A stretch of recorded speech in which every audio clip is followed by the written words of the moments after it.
Hello everyone, I hope you're all doing well during our isolation. Today I wanted to show you some stretches for the shoulders and neck. So I'll only do a few repetitions of each one. I do encourage you to pause and do them longer and do them every day. Do them every day. Now the neck and the shoulders are all connected and the arms, so we never just do neck exercises, we do the whole lot. So starting up with some really big shoulder rolls, and make sure when you do them to work on thinking about those upper back muscles. So when you do it, you're thinking about, oh, I just got some nice crunching. When you're doing it, you're thinking about what you're moving and doing it very deliberately. You don't want to be just doing it automatically or watching TV while you're doing it. So thinking about it, this is the mind-body connection. And thinking about moving the whole upper back, the whole shoulders. And you might find by bending the elbows you get even more. So aiming to do about 25 forward and then about 25 back. Make them really big and breathing slowly in and out through the nose so that you're relaxed while you're doing it. Doing it mindfully, unhurried. And actually, it's very useful to say, as you're doing it, to say, release. Again, that mind convincing the body to just let it go. Sometimes we're tight, not because we need a stretch, but because it's been tense for so long. Whether it's tense because you're sitting in the wrong position, doing computers and things like that, or whether it's tense because you're like me and you're thinking a lot. So concentrating, solving problems. These kind of people like me are bound to have more neck problems because there's a lot of concentration. So we have to undo that. Hunching up as much as you can and let it go. Hunching up and let it go. Let's do at least one more, but you can do more. And let it go.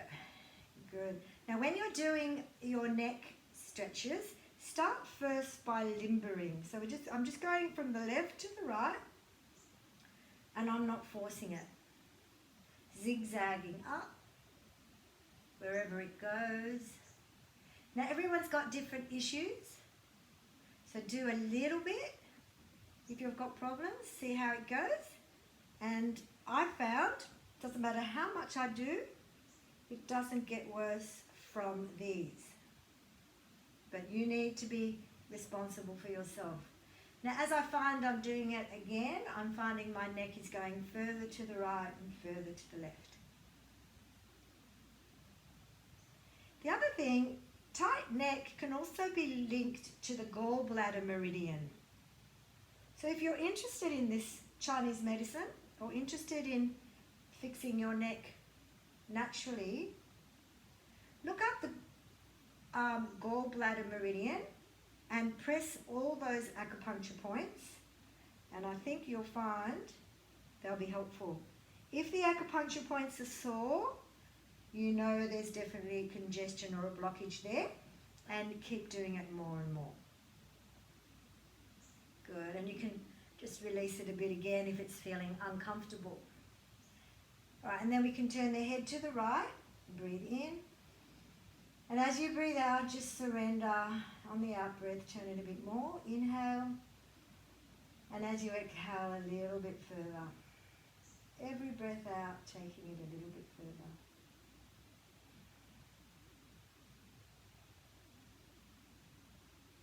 Do that for a while, and then when you're ready, slowly come back, and the other side. Stop wherever it stops, inhale, and sliding on the out breath, not forcing. We want to create a new memory for the neck, a muscle memory, so that it can remember that it can go that far. So a lot of our tension is stuck in our cells for many, many years.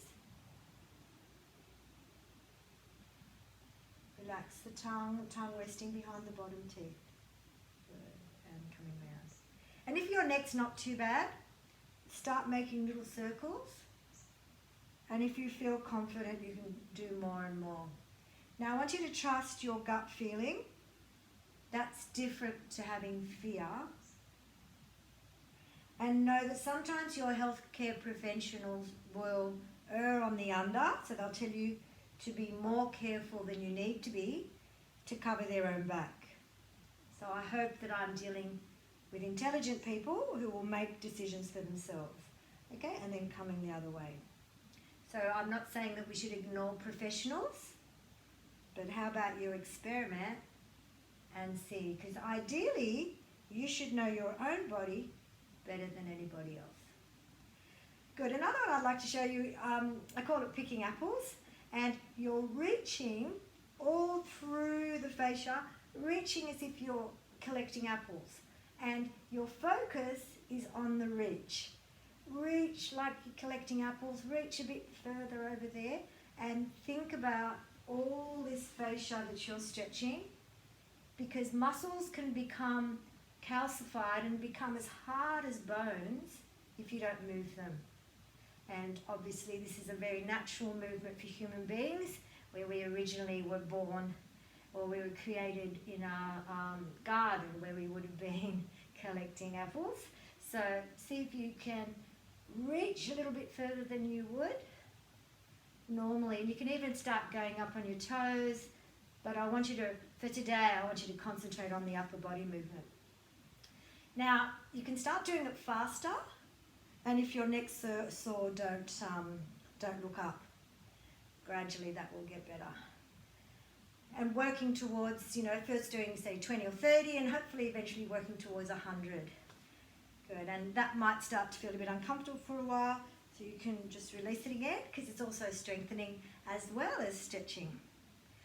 Another one I learned when I was doing my yoga therapy course that I really like, pretend you're cleaning a window, you go across and then to the side and then down.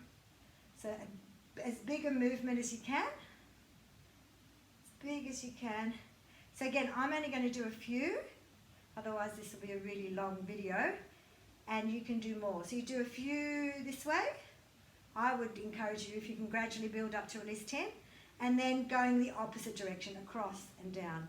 It's like you're making the letter E and doing it as wide as you can. So again, remembering all your arm and shoulder muscles eventually somehow pull into your neck, and a lot of them will end up pulling into the spine. So this is very good for so many upper body conditions. All right, we'll do the other side, a big circle, letter E, and round. Again, thinking about the shoulder, the arm, getting as much movement as you can. No movement in that, you're not moving your body, okay? Just the arm. And across. I'll just do a few more so I'm a bit even. Good, and then the other way, going across and then around. If you feel any of the ones I'm doing you are like, wow, this is going to make a big difference, do them more often. And if you feel any feel like they're going to harm you, err on the under and see for yourself. But these are really suitable for most people. Excellent. And always doing things like this, interlocking the fingers, taking the arms up. Yeah, 15 years ago my arms went to here. It didn't take 15 years to get my arms up to here, but it took a lot of determination. And so when I started yoga, I realized how bad I was. And so I went more and more and more often, and I practiced constantly at home. Now I still have a tight neck, and there seems to be a link between that and the gallbladder meridian. So I'm exploring all of that now, and I'm hoping by the end of isolation I can say that I used all these techniques, the stretching and the gallbladder meridian exercises, to heal my cranky neck. So I had a car accident many years ago, and that caused really severe whiplash. But even before that, when I was at uni, my neck was sore from studying, a bad posture. It's been a thing since I was 18, but I've kept away the cobwebs by really working on it. Another one I'd like you to do often is to push your arms into a wall. So my fingers are facing up at shoulder height, and start to turn away, stretching that way. And then you'll do that as well with the fingers facing backwards. So I've got my fingers facing towards my back, pushing firmly into the wall and turning away. And also doing it with the fingers facing down. So your hands are like this, down.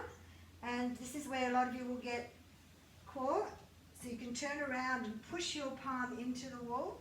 And if you can't turn very far, just stay there and gradually working it. So you'll feel a pull. I'm feeling a pull into my thumb. And a lot of these, I find if you just don't do them often, they become hard again. Yeah, and then you'll do the same on the other arm. You'll do it for longer than I'm doing it. So please pause the video and take your time. The more uncomfortable one of these stretches is, the more I want you to do it. Turning the fingers back. You'll find the arm that you write with and work with the most is the tightest. It's usually the right arm, but some people do find the opposite arm is tighter. Okay, and turning the fingers down. So hello to my regular yoga students. You know all these. I'm just reminding you now to do them. Yeah. I have a lot more for you, but I don't want to make the videos long. Before I go, I want you to start massaging a lot of the gallbladder meridian points are actually in the head. So feeling around, and if any of them are sore, give them a really good massage. And keep on doing it over the days until hopefully it eventually gives. So it might take weeks, it might take months, but we don't want the gallbladder meridian to be congested. So it doesn't mean you've got problems with your gallbladder, but the gallbladder meridian is like linked to your digestive system. It's very much associated with the liver, and we want to keep all those energies flowing. And that spot hollow in the back of your neck, that's a gallbladder meridian point. There's gallbladder meridian points along the neck. So you don't need to know all these. Those of you who are like me and want to research, look up the gallbladder meridian pathways and press all the spots. But you don't need to, as long as you find those sore spots and keep pushing on them. Now, one of the books I have says 1 minute. So you would literally work on this spot for a minute, that spot for a minute. So I'm really quite enjoying isolation because it means I'm spending a good hour a day on doing all of this stuff for myself. I'm finding time to walk and meet with people as we walk. I'm actually finding it a really good time. So I encourage you to make the most of it and use it as an opportunity to get really healthy. And we can finish off now bringing the chin to the chest. And if that's too much, you keep your